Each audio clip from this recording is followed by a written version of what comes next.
You tell yourself you're in control, that every decision you make is conscious, logical, yours. But here's the truth. You're not. Because beneath the surface of your awareness, there are 10 invisible motives. 10 primal forces whispering in your ear, guiding your every word, your every choice, your every gut feeling. You think you're deciding, but you're just rationalizing. Let me explain why. 1. The motive to be seen. Every post you make, every outfit you choose, every story you tell, it's not just about expression. It's about being seen.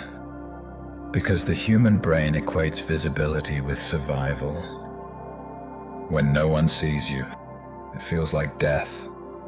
So you chase attention, validation, eyes, even when you call it confidence. That's not confidence. That's your ancient brain begging the tribe not to forget you. 2. The motive to belong. You adjust your tone around certain people. You mirror their slang, their humor, their silence. You think you're fitting in, but what you're really doing is bargaining for acceptance. Because the fear of exclusion, that's older than civilization. When you were cast out of the tribe, you didn't lose friends, you lost protection. So today, you still smile when you want to scream. You agree when you disagree. You betray yourself just to keep belonging. 3. The motive to win. Competition isn't just business. It's survival theater. When someone outperforms you, it doesn't just sting your pride. It threatens your position in the dominance hierarchy. That's why you scroll longer when you feel inferior. Why you work harder not out of passion, but revenge. You're not chasing success. You're running from insignificance. 4. The motive to feel safe. We like to pretend we crave adventure, but deep down, the mind worships certainty. You stay in relationships long past their expiration date. You keep jobs that quietly drain you, not because you love them, but because you fear the unknown. Your brain mistakes routine for safety. It would rather die slowly than risk dying suddenly.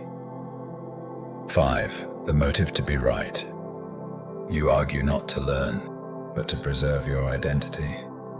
Because being wrong doesn't just threaten your opinion, it threatens your self-concept. Your beliefs aren't ideas. They're walls. And when someone shakes those walls, your ego sounds the alarm. That's why you defend the indefensible.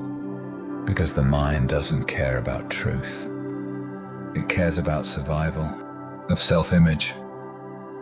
6. The motive to control. You plan every detail. You overthink every scenario. You call it being careful. But it's not careful. It's fear wearing a suit. You want control because life is chaos. And chaos terrifies the human mind more than pain itself.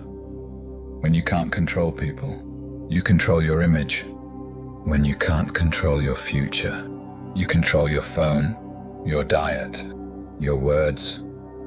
It's not about discipline.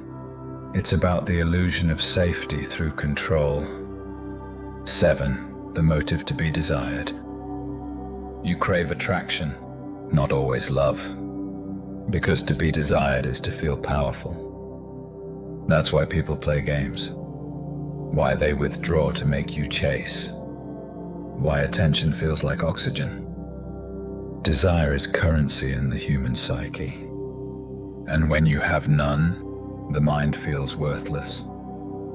So you flirt with danger.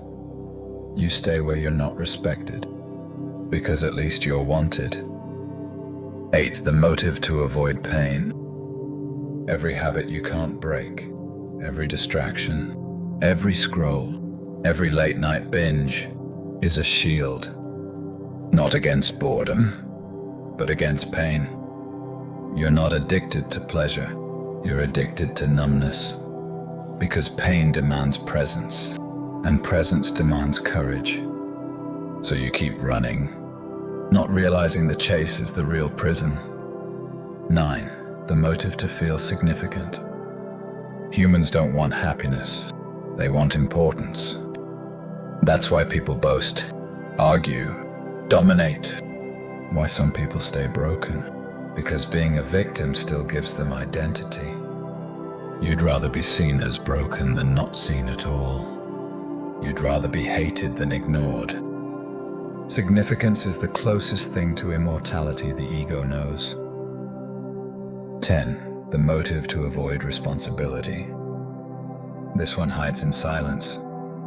You blame circumstances, your past, your parents, your trauma. Because if it's their fault, you don't have to change.